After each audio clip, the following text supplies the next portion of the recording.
Plural. Todas las voces, todas las ideas. Estamos en Plural, el programa donde se escuchan todas las voces y todas las ideas. Los recibimos con el gusto de siempre, su amigo Pablo Yáñez, y este sábado con Alejandra Rochin. Alejandra, buenos días. Hola, buenos días, Pablo. Tardes, Pablo. Hoy vamos a hablar del tema de gentrificación, del proceso de gentrificación que se vive en diferentes ciudades, y vamos a hablar específicamente de nuestra ciudad, pero pues primero que nada vamos a definir lo que es la gentrificación. Correcto, recuerden que este programa lo pueden seguir a través del canal 87 de Easy, escucharlo en la estación de radio 1030M y en internet para todo el mundo a través de www.pcn.si. Antes de empezar con el tema, este proceso de gentrificación de Tijuana, quisiera presentar a nuestras invitadas, invitado. La primera de ellas es Sofía Zúñiga. Ella es arquitecta por el Instituto Tecnológico de Tijuana. Estudió la maestría en desarrollo urbano en la Universidad Iberoamericana Campus Tijuana, y la especialidad en sistemas de información geográfica. Su tesis de maestría la hizo sobre cultura y gentrificación, con estancia en Madrid, España. Sofía, bienvenida al programa. Muchas gracias. También tenemos como invitada a Idali Martínez. Ella estudia el 10º semestre de arquitectura en el Instituto Tecnológico de Tijuana y es integrante de la Fundación Gaia. Idali, bienvenida al programa. Muchas gracias. Y finalmente tenemos aquí, después de hacerse mucho del rogar, a mi amigo Diego Saavedra Lara. Él es historiador por la UABC, docente de historia y también conductor del podcast Chalino Marx. Bienvenido, Diego. ¿Qué tal, Pablo? No sé, ya pude venir, ¿no? Gracias, Diego. Pues bueno, vamos a empezar con el tema. Alejandra, ¿qué podemos empezar a decir sobre la gentrificación? Bueno, pues primero que nada que el término es un término anglosajón, entonces está sacado allá, entonces a lo mejor literalmente se asocia al crecimiento de una ciudad, ¿no? Pero viene de los gentris, de las personas acomodadas o de diferentes estratos sociales más altos, uh-huh. que está acuñado a un sociólogo que le llamó a este fenómeno de cuando se les llamó recuperar el centro histórico de Londres.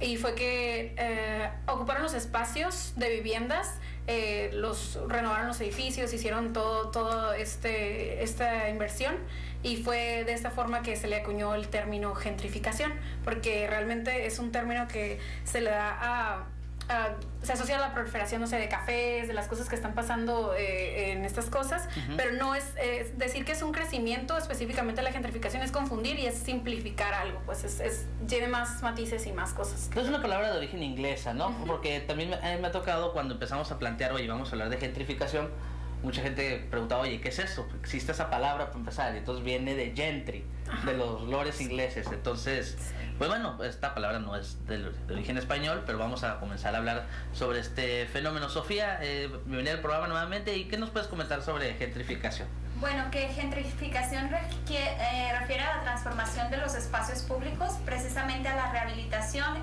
Muchos lo asocian con el tema de edificios altos, pero en realidad no es específicamente eso, porque hay muchos factores sociales y culturales que intervienen en la gentrificación.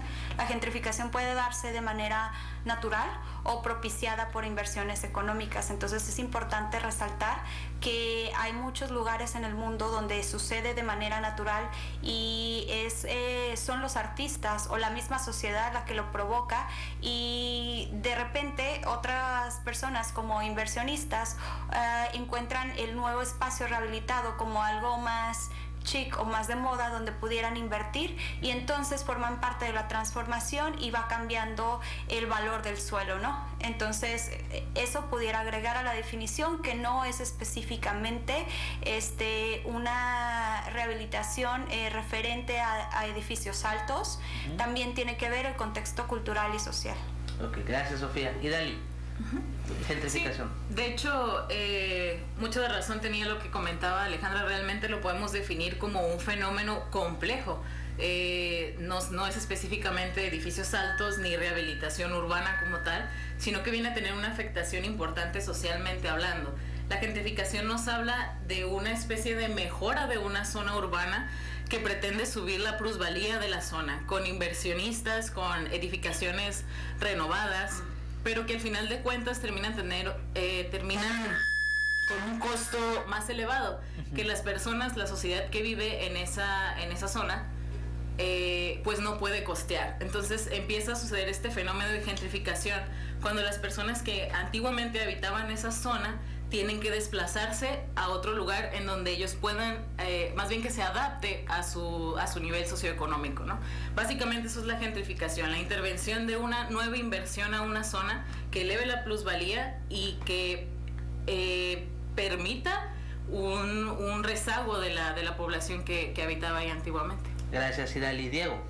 Sí, bueno, además de lo que ya han dicho, que es bastante importante y obviamente parte de esta definición, sobre todo la parte inglesa, también referir lo que es un fenómeno histórico que tiene su nacimiento a partir de la sociedad postfordista, ¿no? Es decir, que tiene que ver con esta economía nueva de terciaria de servicios, en la cual pues se van a reocupar los centros históricos, ¿no? Porque el fenómeno comienza a pasar justamente en antiguos lugares históricos, centros históricos que habían sido, digamos, abandonados por las clases altas, y esas retornan, ¿no? Esa sería una de las cosas que yo me gustaría agregar a esta idea, y también obviamente la parte cultural que alienta la gentrificación, ¿no? Es decir, este deseo hedonista hasta a veces de volver a sus lugares chic, ¿no? Como comentaban, ¿no?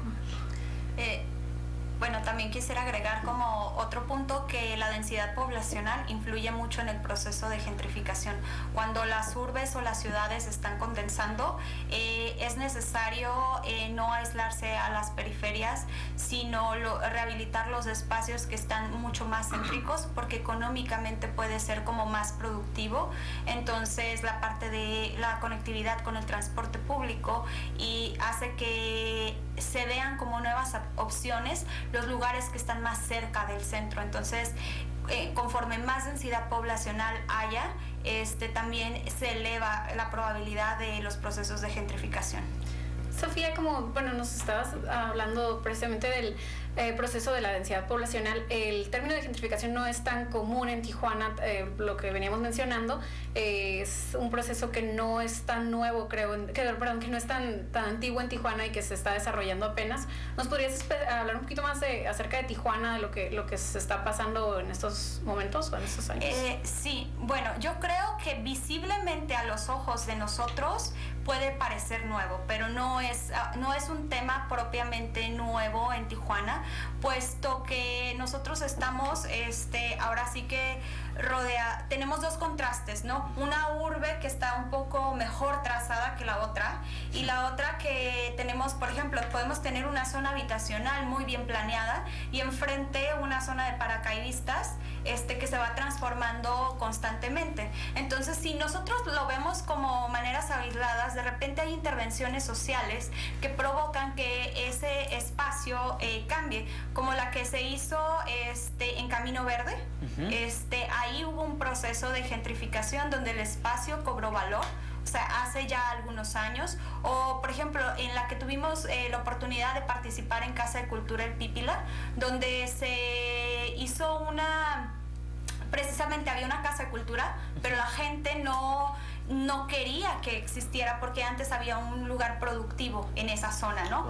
Entonces lo que hicimos fue trabajar con la comunidad e integrar programas sociales y programas productivos junto con la Casa de la Cultura para poderla reactivar, y después otras organizaciones civiles estuvieron trabajando en esa zona para que pudiera adquirir valor, inclusive gobierno en ese entonces transformó lo que son parte de las vialidades y rehabilitó algunos puentes para elevar la calidad de vida de esas personas. Digo, la colonia de Camino Verde no ha cambiado, o sea, del todo su contexto, pero sí ha mejorado, igual que la zona en Casa de Cultura El Pípila. Digo, esos son antecedentes. Ahora, lo que está sucediendo actualmente, sobre todo en la zona centro, donde se están tomando los espacios y se están transformando de acuerdo a la inversión inmobiliaria, eso es algo que es netamente provocado, porque es algo que ya se estaba demandando desde muchos años antes, ¿no? Entonces no es natural, como lo habías mencionado en tu primera intervención. ¿Lo que está pasando en la zona centro no es natural o es...? No es del todo natural, es algo que ya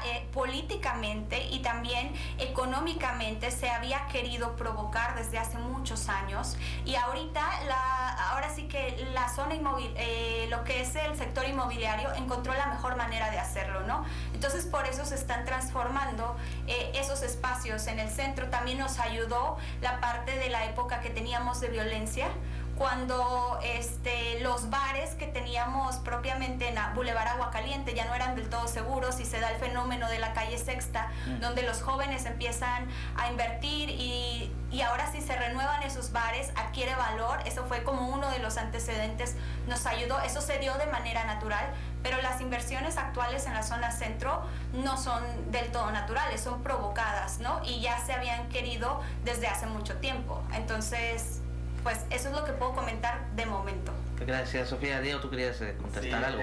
Bueno, me llama la atención que se piense este fenómeno como algo natural, que más a lo más artificial posible, y creo que estamos cayendo en una, ¿cómo decirlo?, pensar la gentrificación como sinónimo de renovación urbana, ¿no? Yo creo que son cosas totalmente distintas. La gentrificación, digamos, es un proceso que no es natural y que es propiciado por una cuestión intereses económicos del sector financiero, del sector inmobiliario y obviamente una clase creativa, ¿no?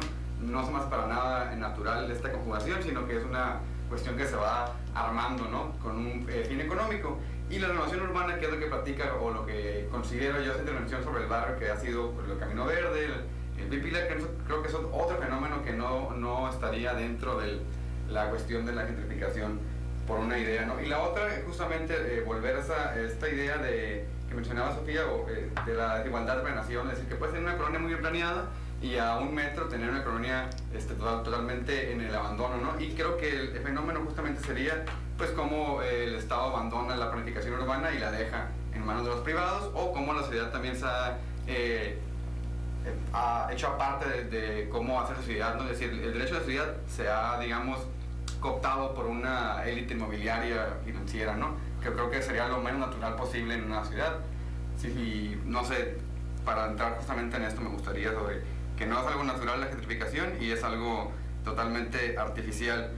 Y pues estamos viéndolo justamente en el centro, ¿sí? Obviamente una cosa es el pequeño empresario que renovó su negocio, o la gente comenzó a ir al centro no porque fuera al Agua Caliente a tirar fiestas, sino porque el centro es una opción económica, ¿no? De pronto justamente se vuelve un fenómeno de moda, un lugar que pierde este mito o esta aura que ha tenido el centro de un lugar delincuencial a un lugar, digamos, donde se puede disfrutar la fiesta sin tanto problema, y comienza a haber un éxodo de gente hacia el centro, ¿no? No es que el bar en el Boulevard Agua Caliente se haya cerrado, sino que hubo, digamos, una desmitificación del centro como un lugar peligroso, ¿no? Y eso generó otra dinámica y obviamente pues se ha movido bastante dinero y ha llevado capitales a invertir. Aún así, la comunidad que de forma tradicional habitaba el centro o usaba para la fiesta no está muy contenta con esta renovación de fachadas, ¿no? Esta fachada gentrificadora que le han llamado, ¿no? Es decir, hay bastantes tensiones que yo creo que estamos dejando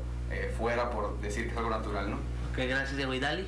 Agregando un poquito a, creo, este debate que se ha puesto sobre la mesa sobre si la gentrificación es natural o no. Realmente estoy de acuerdo con Diego, que decía que no es natural, y quiero dar mi opinión al respecto.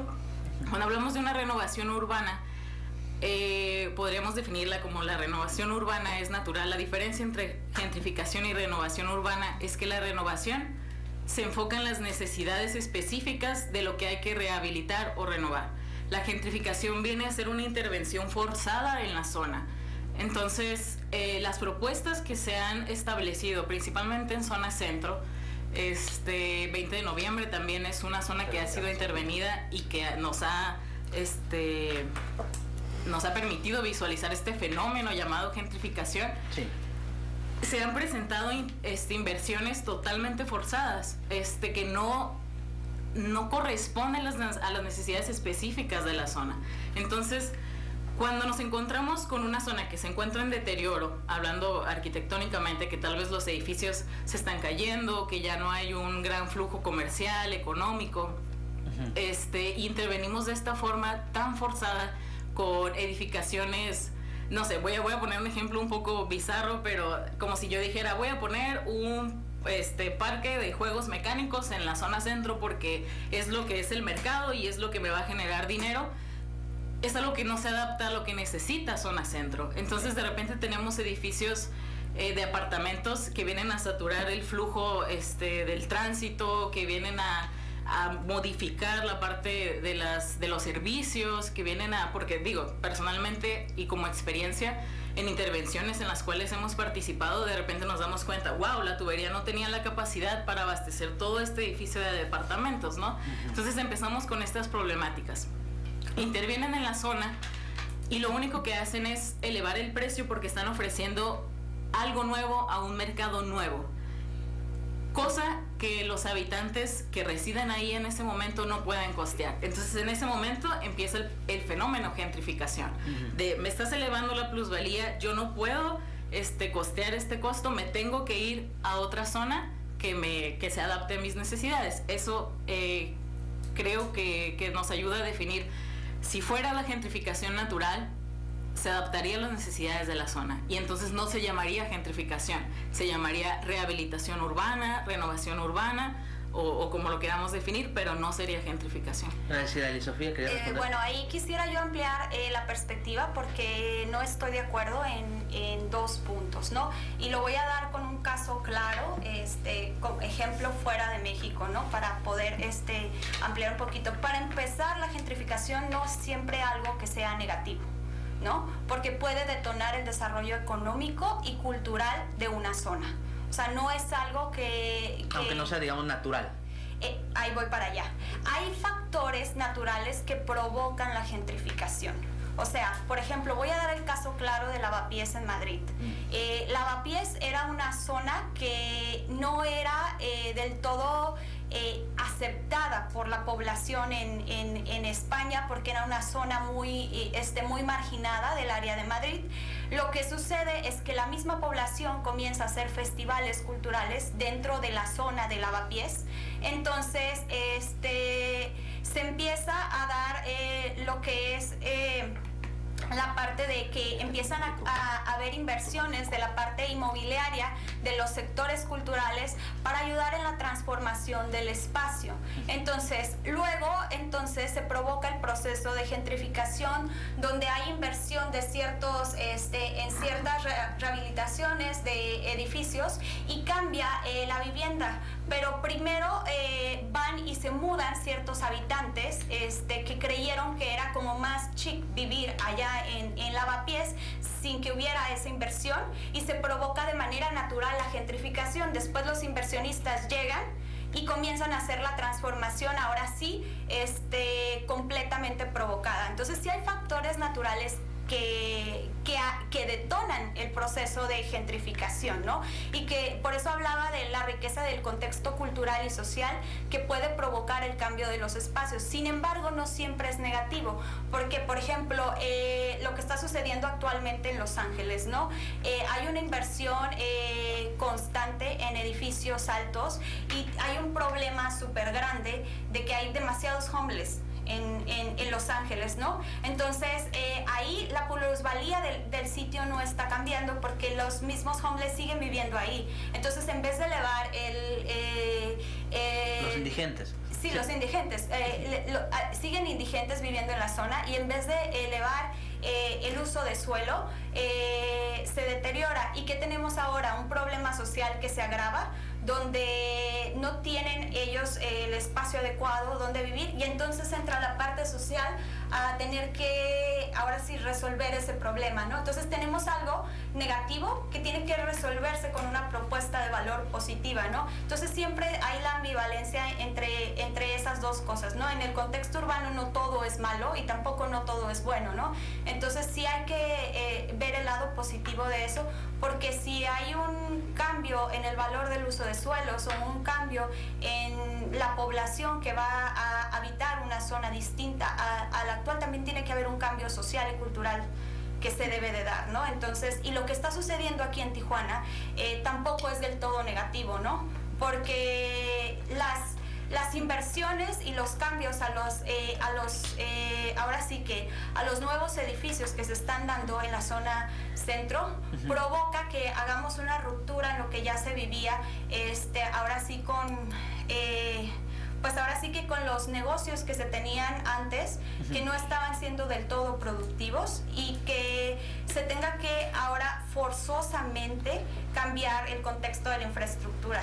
Gracias, Sofía. Vamos a ir una pausa y volvemos a Plural, el programa donde se escuchan todas las voces y todas las ideas. Volvemos. Plural. Ya estamos de regreso. Gracias por acompañarnos. Bienvenidos de vuelta a Plural, el programa donde escuchan todas las voces, todas las ideas. Para aquellos que nos acaban de sintonizar, estamos hablando hoy del proceso de gentrificación que está viviendo Tijuana. Les recuerdo que nos pueden ver a través de la señal del canal 87 de Easy, de la 10:30 AM y a través de nuestro live stream en psn.si. Estábamos hablando precisamente de gentrificación. Lo define una socióloga, nos lo define como la expresión espacial de la inequidad. Esto es porque, o también le dan otro nombre que a mí me pareció más adecuado a nuestro idioma, que es la elitización. Entonces es esta relocalización de las personas de mayor ingreso a áreas que habían sido... se les llama una inversión, pero son áreas en las que no se les había invertido tanto el público, ni inversión pública ni inversión privada, ¿no? Nuestra ciudad, Tijuana, no sé, para mi percepción, digo, no soy urbanizadora ni nada de esto, pero creo que no es una ciudad muy planeada, muy planificada para que haya una movilidad social correcta. O sea, nosotros podemos ver, por ejemplo, el CIT está de locos, o sea, poder transportar de un lugar al otro de la ciudad en el CIT. Y bueno, es estas áreas que se han dejado en el abandono y que como tales a veces se criminalizan o se dicen, oye, no vayas al centro, porque o sea, a lo mejor antes era como la idea, ¿no? Entonces toman estos espacios personas valiéndose de esto, valiéndose de que no están rehabilitadas o que no tienen todos los servicios o que no tienen toda la seguridad, invierten y lo venden a costos mucho más altos, provocando esto que las personas que vivían en esto se tengan que ir ya sea directa o indirectamente. Directa sería, mañana te subo la renta de 3,000 pesos a $300, entonces, porque igual es en dólares, ¿no? Está aquí claro. En Tijuana. Y ese sería el desplazamiento directo. El desplazamiento indirecto es que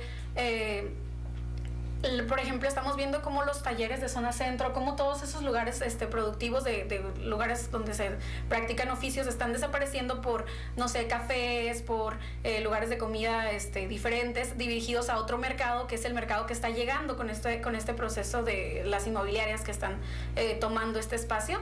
Y creo que si fuera un proceso de mejora, veríamos mejora en las escuelas, veríamos mejora en los lugares, en los espacios en general de zona centro, cuando en realidad pues yo veo igual. Yo lo único que veo bien que está creciendo es las fachaditas para que se vea bonita ahora la calle Sexta por afuera o los otros espacios. Diego, ¿nos querías mencionar algo también al respecto? Bueno, yo quería volver sobre el tema de Los Ángeles, que me parece a mí también muy interesante, pero por las razones contrarias a la compañera, que tiene que ver con el tema de Boyle Heights, ¿no? Este barrio tradicionalmente latino, chicano, que está sufriendo justamente un proceso de gentrificación en el cual la comunidad está siendo expulsada por esta apertura de galerías, muda de artistas, de jóvenes que pues, llegan, digamos, becados o que tienen la capacidad de darle un giro distinto al vecindario. Y justamente para volver contra este argumento de que la gentrificación es natural, es decir, si fuera natural, fuera la misma población la que se está renovando, ¿no? Pero como o si fuera positiva, mejor dicho, si fuera la población misma la que se empodera y la que actúa sobre su espacio, y no al revés, que venga un agente privado y que los desplace. Si eso fuera el proceso, hablaremos de algo positivo, pero mientras la población de un lugar sea desplazada, estamos hablando siempre de algo negativo y que tendría que, o algo socialmente inaceptable, ¿no? Que deberíamos revisar y justamente buscar qué mecanismos podríamos crear como comunidad para empoderar a los habitantes de ese territorio, ¿no? Porque aquí lo que se trata es justamente construir ciudad y no separarla, ¿no? Y la otra cuestión para venir aquí a Tijuana sería esta densificación que está sucediendo en la ciudad, ¿no? Que sucede, por ejemplo, en el centro, que está sucediendo aquí en esta área de la Cacho, el Colonia Madero, que si bien, como comentaba la compañera, en algún momento esto puede convertirse en una escasez de servicios públicos, es decir, la poca planeación que se tiene y dejarlo a manos de los privados es lo que nos va, digamos, a fragmentar la ciudad por completo, ¿no?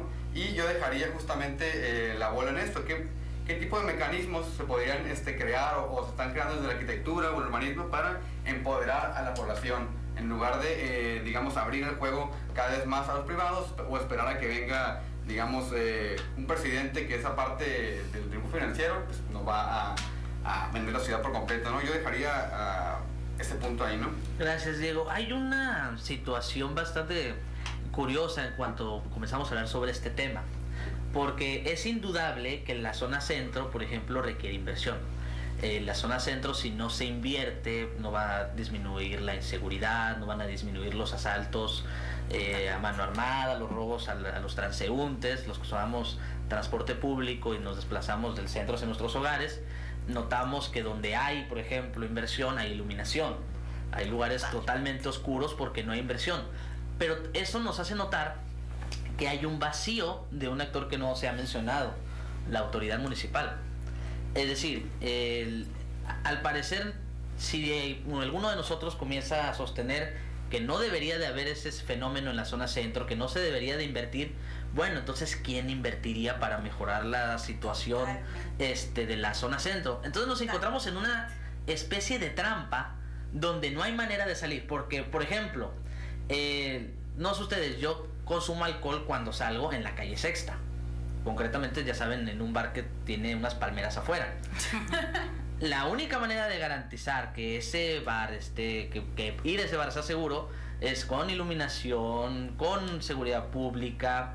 Y ahora que las banquetas se ampliaron, pues ahora va a ser más a gusto estar allá. Claro. El asunto está en que estas inversiones públicas no dirigen la inversión privada, parece al revés. La inversión privada dirige las intervenciones públicas en las áreas que requieren. Es decir, yo como joven de clase media quiero que donde vaya a ir a alcoholizarme esté seguro y esté bonito. Pero la ciudadanía que vive en las colonias, creo que si les consultáramos, preferirían ese tipo de inversiones públicas, ese tipo de remoción de las banquetas, de arreglar las banquetas, pues en sus colonias, en las áreas donde viven las personas, sobre todo en las colonias populares que están abandonadas, lo sabemos en Tijuana, en general desde siempre. El problema que veo, que ahorita interviene Sidali, es que por más que no solamente los agentes privados, no solamente los sectores inmobiliarios están interviniendo por un deseo de hacer negocio, que también sería muy difícil que un gobierno municipal quebrado, como el 90% de los municipios en México, rechace inversión privada, porque eso significa más predial. Sin embargo, el otro problema que le veo es que no solamente hay una invasión por parte de los sectores privados, los sectores inmobiliarios, sino que los pocos recursos públicos que hay, en lugar de implementarse con base a planeación privada, parece que más que dirigir la inversión privada, más que dirigir la inversión de otros sectores, lo que hace es ir detrás de la inversión privada. Es decir, ¿por qué el sector público, el ayuntamiento, está invirtiendo en, por ejemplo, la calle Sexta? ¿Por qué está invirtiendo en esta zona de la ciudad? Porque hay una inversión privada, en lugar de orientarlo. Entonces parece que estamos en una trampa en donde no se puede salir. ¿Y Dali? Sí, totalmente. Creo que gran parte de esto que mencionas de la intervención de nuestras autoridades tiene que ver con el hecho de que no han querido hacerse cargo de lo que realmente es la problemática de la ciudad. A ver. Hay ciertos temas que no terminamos de entender en Tijuana. Pero en primer lugar, ¿cómo se da el crecimiento de la ciudad de Tijuana? La ciudad de Tijuana es una ciudad que alberga a migrantes desde hace muchos años. Desde que fue el terremoto en la Ciudad de México, empezamos a ver toda esta oleada de llegada de personas que querían una mejor condición de vida, una mejor calidad de vida. Y empezó el aumento descontrolado de la población. Entonces empezamos como a ganarle la carrera al ayuntamiento, a las autoridades de decir, oye, me está llegando toda esta gente, ¿cómo les voy a dar casa? ¿Cómo les voy a dar servicio? Y empezamos a tener estos asentamientos irregulares, pero esto no es de ayer, esto lleva años. Y una de las cosas que creo que hay que dejar en claro y que hay que insistir es que no se puede gobernar una ciudad si no la entiendes, si no la comprendes. Tijuana no es como Mexicali, Tijuana no es como Culiacán, Tijuana tiene su particularidad y gran parte de esa particularidad la tiene este crecimiento que ha tenido. Otra de las cosas que también cabe mencionar es que ese crecimiento se ha dado 70% en zonas de riesgo, ¿no? Una de las cosas que yo creo que son importantes que mencionabas respecto a la inversión, de esto, ¿sabes? ¿A quién beneficio? Si no beneficio a los inversionistas, pues entonces no va a haber dinero que me llegue aquí. Entonces, un claro ejemplo, y volviendo a lo que mencionábamos hace un momento, zona norte. Hablamos de personas que habitan en la calle. ¿Cómo van a llegar los inversionistas si tenemos a esa población ahí? Porque no es seguro, o sea, porque no hay iluminación. ¿Cómo yo voy a invertir en algo que no es seguro? Sin embargo, yo creo que han colocado energía, recursos en una sola frase: que se vea bonito. O sea, que se vea bonito para que vengan y quieran invertirme aquí, para que los de San Diego quieran llegar a vivir aquí, ¿no? Gracias, Idali. Vamos a volver a la pausa. Recuerden que el segundo bloque es el más corto y volvemos con Sofía a Plural, el programa donde se escuchan todas las voces y todas las ideas. Volvemos. Plural. Ya estamos de regreso. Gracias por acompañarnos. Ya estamos de vuelta en Plural, el programa donde se escuchan todas las voces y todas las ideas. Estábamos hablando de gentrificación en Tijuana y tenía la palabra Idali. Correcto. Retomando la idea, mencionaba que realmente cuál ha sido la intervención en aspecto de inversión y en la atención que ha puesto nuestras autoridades ante este tema. Y decía algo, nos hemos enfocado en que se vea bonito, ¿no? Olvidándonos o escondiendo realmente las problemáticas. Y peor aún, la gentrificación viene a ayudarnos a desplazarlas. Entonces tenemos un caso claro, evidente, que muchos tijuanenses no hemos querido ver. Desalojo del Bordo. ¿Qué pasa con el desalojo del Bordo? Llega nuestra autoridad y dice, ¿sabes qué? Me molesta que las personas habitantes de calle estén aquí porque hacen que Tijuana se vea fea, porque la gente no quiere venir, porque entonces no tenemos inversionistas. Entonces, en lugar de ponerse a estudiar cuál es la problemática, por qué tenemos habitantes viviendo en el Bordo, que creo que eso sería importante que se estudiara, ¿no? Me dicen, ¿sabes qué? Desalójalos, sácalos de aquí porque no los quiero. Y de viva voz de autoridades soy testigo de que dicen, qué bueno que lo sacaron, ahora se ve más bonito, ¿no? Claro. Entonces empezamos a tener, ya no hay gente en el Bordo, entonces ahora sí te quiero invertir, ahora sí quiero poner aquí un edificio de departamentos. Entonces, creo que la gentrificación, personalmente yo no podría definirla como algo bueno, porque viene desde mi perspectiva a eso, a esconder las verdaderas problemáticas, a alejarlas de lo que se ve, de la zona turística. En nuestro caso, la zona centro es la llegada de los extranjeros y es a donde todo el mundo quiere ir, la Revolución, a tomarse una foto con el burro cebra. Pero ¿qué pasa? Escondo mis problemáticas y que se vayan a la zona este. A la zona este donde no tengo policías, donde no tengo alumbrado, donde no tengo servicios. Donde no van los turistas. Donde no van los turistas, hasta terminando a tener habitantes en un basurero, ¿no? En la zona más al este de la ciudad. Entonces, yo no podría en ningún momento posicionarme a favor de la gentrificación, porque desde mi experiencia y desde mi perspectiva ha provocado eso, principalmente en Tijuana. Tal vez en otros lugares ha funcionado. Sí creo que la intervención urbana, arquitectónica, viene a favorecer, pero cuando lo hacemos con esa conciencia. He tenido la oportunidad de trabajar en rehabilitación de zona norte, en algunos edificios que hemos estado ahí trabajando, pero siempre he tratado de ser con esa conciencia. Tenemos temas de prostitución, venta de drogas, trata de blancas, pero ¿cómo vamos a ir atendiendo? ¿Cómo mi proyecto, mi propuesta va a venir a beneficiar no solamente a los inversionistas, no solamente a subir la plusvalía, no solamente a invitar turistas, sino a resolver las verdaderas problemáticas de la ciudad? Gracias, Idali. Sofía. Bueno, aquí, mi punto de vista es un poquito diferente al de mis compañeros. Yo creo que no se puede satanizar la inversión económica, porque si alguien se ha encargado de mejorar el desarrollo y detonar una economía más próspera de la ciudad es el sector empresarial, sobre todo en Tijuana, ¿no? Donde se hace muy poco con respecto a la inversión urbana, como tú lo comentas, ¿no? Inclusive los jóvenes han detonado nuevos negocios que están transformando la imagen de nuestra ciudad, y eso provoca una derrama económica del sector turístico, es cierto, pero también de los mismos ciudadanos. Es verdad que cuando hay un desplazamiento se evidencia un problema, pero eso también provoca que pongamos el foco de atención para poderlo solucionar.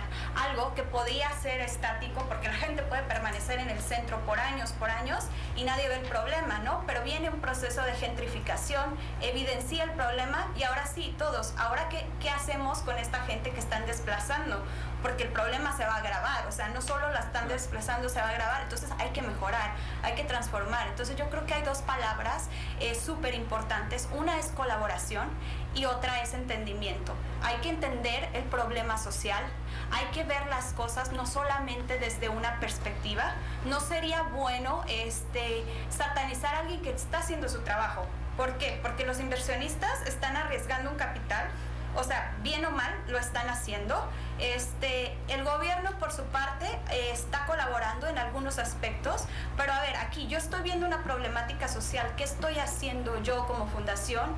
¿Qué estoy haciendo yo como ciudadano para decir cómo colaboramos ante este problema? ¿Cómo hacemos que esto verdaderamente mejore, ¿no? Entonces, eso por una parte. Entonces yo no podría decir que la gentrificación es del todo negativa, porque siempre que haya un detonador que nos haga mejorar o que nos provoque una mejora, yo lo voy a ver positivo.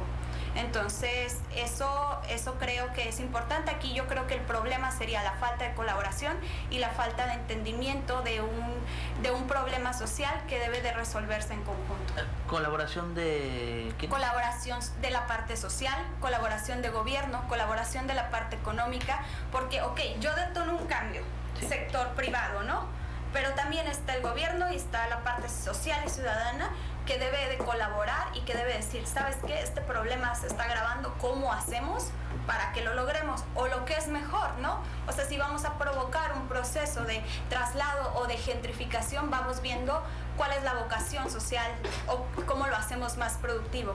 Pero hace falta ese diálogo, porque de repente están, ahora sí que el sector empresarial planeando, viendo cómo mejorar la ciudad, y por la otra parte está el sector social trabajando muy adentro con problemáticas bien duras, pero muchas veces hace falta esa comunicación o esa interacción, y pareciera que están como si estuvieran volteados uno hacia el otro, viendo las perspectivas de la ciudad sin poder comunicarse. Entonces creo que el verdadero problema no es el proceso de gentrificación, sino esa falta de comunicación y colaboración.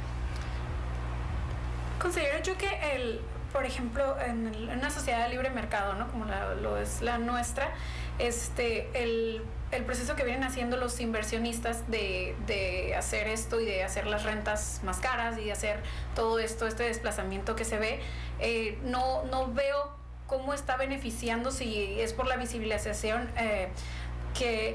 cómo va a mejorar a este sector, porque no se trabajó desde antes, y por qué estas personas llegan y no es como que estén haciendo una labor social o una acción loable. Ellos realmente van porque saben que tomaron las propiedades a bajo costo y porque saben que van a rentarlas en los precios que se están rentando. Entonces realmente ellos no vienen y no buscan y no les interesan el beneficio social que conlleva, es el beneficio económico que le conlleva. Entonces se va a ver bonita la ciudad, obviamente le van a invertir y obviamente van a hacer esto, pero bueno. O sea, tú dices que si no hubiera ganancia no invertirían. Pues claro que no. Diego. Bueno, yo quisiera comentar que esta dinámica de población, por así decirlo, o de urbanizar la ciudad o renovarla es algo histórico, y digamos el ejemplo más evidente es el de Tijuana, ¿no? Anteriormente estaba Cartolandia, inclusive te aparecieron imágenes ahí del Puente México, ¿no? Es decir, el paradigma es ese. Viene inversión privada, viene inversión de gobierno, y lo único que hace es renovar, físicamente, pero jamás se adentra en la parte social, jamás se adentra en la parte cultural del entorno y únicamente borrón y cuenta nueva, que es básicamente lo que la sociedad hace siempre, ¿no? No hay ningún sitio histórico de excelencia. ¿Por qué? Porque todo es renovación a partir de destrucción, ¿no? Eso por un lado. Y para arrancarlo de nuevo al tema del río con el que la compañera hablaba del bordo, lo mismo pasó ahí, ¿no? Hubo un estudio de COLEC, hubo un censo, hubo un intento de trabajar con la comunidad del bordo y de darles formas de que ellos mismos se empoderaran y pudieran salir de situación de calle, pero no, el gobierno, ¿qué fue lo que hizo? Ir y atrapar y mover, es decir, hay un, digamos, organismo municipal que no está observando la realidad social de forma humanista, por ponerlo en términos más llanos, y lo ve únicamente en términos económicos, y es justamente con este pretexto. Si mientras yo eleve el valor de la zona, mientras yo haga bonita ver la zona, no hay problema en el costo social y humano de lo que está pasando. Y me hace eco el argumento de la compañera, ¿no? Y la otra, pues justamente, inclusive como la misma, el gobierno no toma en cuenta acerca de los dólares, en las rentas, tampoco.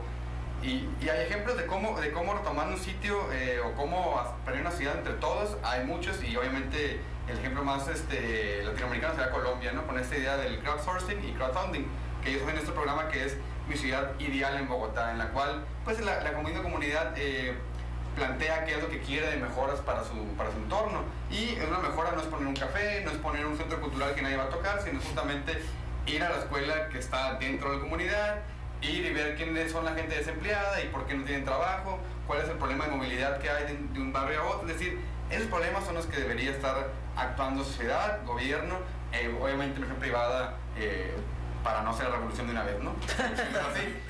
Pero o sea, hay formas de ganarle a la inversión privada o sumarla al equipo sin que ella sea la rectora del proyecto, porque lo que pasa aquí es que el gobierno no se entiende, no le gusta planear porque ya no confía en sí mismo, no confía en la población y únicamente licita el concurso, ¿no? ¿Y qué es lo que pasa? Puede venir algo como el que pasó en Loma de Rubí, Grupo Melo, que se entiende justamente de la cuestión que le piden como reglamento de edificación, y tienes a familias varadas que les han dado nomás 15,000 pesos para pagar renta como por 5 meses en Tijuana o menos con las rentas que están. Es decir, no hay un entendimiento, como la compañera mencionaba, de lo que es la ciudad, ni su devenir histórico, ni siquiera su pasado, ¿no? Es decir, hay una cerrazón, estoy de acuerdo con Idari, no diálogo que hay, ¿no? Es decir, o cómo están volteados si no se entiende uno al otro, ¿no? Y volvemos a lo mismo, ¿dónde están los mecanismos para que la ciudadanía participe y que construya la ciudad que desea y no la ciudad que le quiere venir a vender el paraíso inmobiliario? Porque eso es lo que estamos viendo, ¿no? Además, nuestra ciudad que se vive y toda esta publicidad, que para quién está, ¿cuál es el target de publicidad? Yo no sé cuánta gente de Tijuana pueda pagar un departamento en esa cantidad. Yo no sé cuánta gente que no trabaja en Estados Unidos va a poder pagar una renta en dólares en el futuro, ¿no? Es decir, no estamos planeando una ciudad ni para 5 años ni para los próximos 3 meses, ¿no? Sí, todas esas construcciones evidentemente son para, no son para tijuanenses. En Tijuana, la cantidad de personas que ganan arriba de 20,000 pesos, todavía en un estudio del colegio no llegan ni a 10,000 personas. Los salarios están congelados en México y en Tijuana en particular desde hace 30 años. Entonces forzosamente son construcciones, por ejemplo, los de departamentos para tijuanenses nacidos en Estados Unidos que cobran en dólares, para estadounidenses. Los mismos inversionistas han mencionado que muchos sandieguinos, curiosamente, están siendo desplazados de San Diego, se vienen a Tijuana y al llegar a Tijuana desplazan a los tijuanenses a otras partes de la ciudad. Por lo tanto, todos estos proyectos de renovación, al menos en el sentido inmobiliario de los departamentos, no está diseñado para tijuanenses que trabajen y reciban su salario en Tijuana. Hablo de tijuanenses de bien, ¿no? Obviamente hay criminales de cierta industria que pueden acceder muertos de risa a comprar todo el piso de un departamento, y no me refiero únicamente pues a gente que se dedica a actividades ilícitas, sino también pues a nuestros gobernantes. Sí. Quisiera preguntarte entonces, para ir cerrando el programa, Idali, ¿cómo podemos enfrentar este fenómeno entonces? Porque la inversión tampoco está muy complicado de manera factible de pedirle a un ayuntamiento que no permite esa inversión, porque finalmente representa predial, y al gobernante en turno, sobre todo al chavorruco tardío que gobierna la ciudad, lo que le interesa es que haya impuestos por predial. Entonces, ¿cómo factiblemente qué es lo que se pudiera hacer para enfrentar este fenómeno? Desde mi perspectiva, lo más correcto es procurar que las inversiones se hagan de la forma más inteligente posible. Algo que mencionaba Alejandra era, vaya, a estos inversionistas parece que no les interesa el impacto social que tienen. Hasta cierto punto no tendría por qué interesarles, porque ellos vienen a invertir. ¿A quién tendría que interesarle entonces? A nuestros gobernantes. Tendrían que decir, ¿sabes qué? Es que en Tijuana yo tengo otras necesidades. Si quieres, ven e invierte, porque yo tengo estas necesidades. Y entonces empiezas a organizar, tengo tantos inversionistas que vienen a satisfacer y a colaborar, como bien lo decía Diego, a las necesidades que tengo en la ciudad. Un claro ejemplo, que precisamente lo mencionaba ahorita, Lomas del Rubí. Sí. Llega esta inversión que la permiten, y permiten que sin supervisión ni mano alguna del gobierno, que hagan lo que ellos quieran. Entonces empezamos a tener todas estas afectaciones, todos estos desplazamientos de la gentrificación, llegan en base a eso. O sea, suceden por eso, suceden porque el gobierno no está siendo inteligente en cómo acepta esas inversiones. Entonces creo que como ciudadanía tendríamos que, ahora sí que concentrar nuestra energía, nuestras gestiones, nuestra atención en ver cómo se está invirtiendo y no permitir que se siga haciendo de la forma en la que se ha venido haciendo, donde pocos se benefician, hablando de, obviamente, los inversionistas, obviamente personajes que se encuentran en el ayuntamiento, en nuestro gobierno, porque incluso ellos mismos vienen y ponen a quien a ellos se les da la gana. Claro ejemplo, los camiones de basura, las concesiones que se han venido dando, sin haber una satisfacción real de las necesidades en la ciudad. Entonces creo que eso sería la postura que tendríamos que tomar. Y bueno, tratar a lo mejor de vivir una vida un poquito más sustentable, digo, para poder sobrellevar todas estas adversidades mientras se da el cambio, ¿no? Tratar de a lo mejor de gastar menos recursos, tratar de consumir productos que sean más, no me gusta la palabra orgánico, porque creo que comercialmente es totalmente desfasado de lo que realmente es orgánico, sí. Pero sí artesanal, comprar a pequeños comercios, apoyarnos entre nosotros mismos, para lograr crecer nuestra economía y lograr vivir mejor. Y obviamente procurar que las decisiones que se tomen de parte del gobierno sean inteligentes y que beneficien a todos. Gracias, Ale. Sofía. Bueno, yo voy a hablar en cuestión de propuestas y soluciones. Digo, creo que las quejas pueden ser claras, o sea, a todos nos adolece como la problemática social, porque la vivimos, pero hay que avanzar. Entonces, en ese sentido, yo creo que el diálogo es importante y hace falta que el sector empresarial también vea el valor social.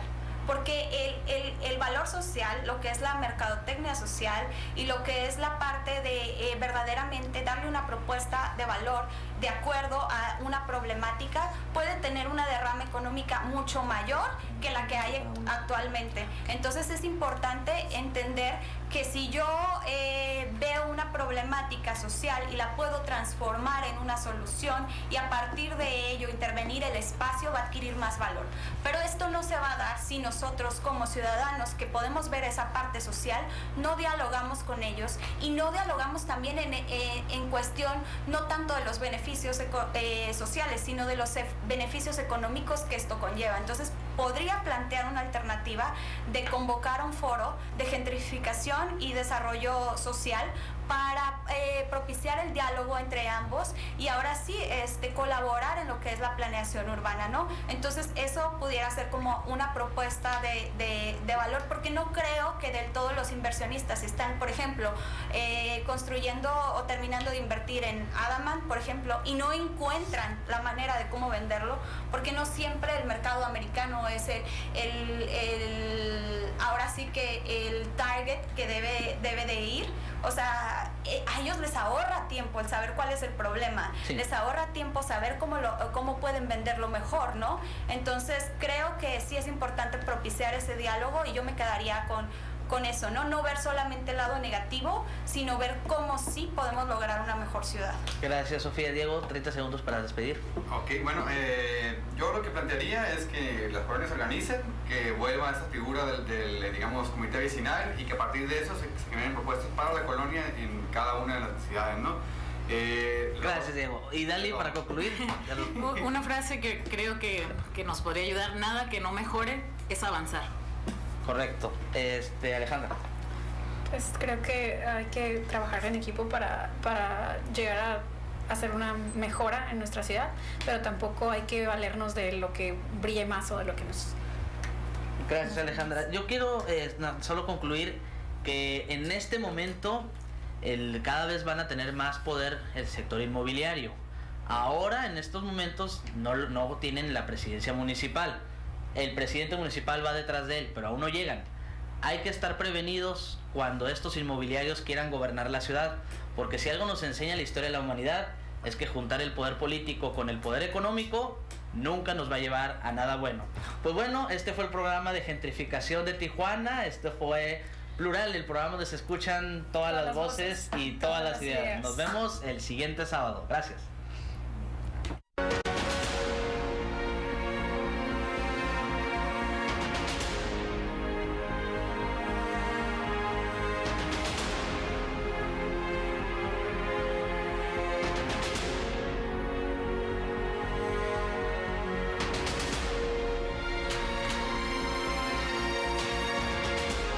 Plural.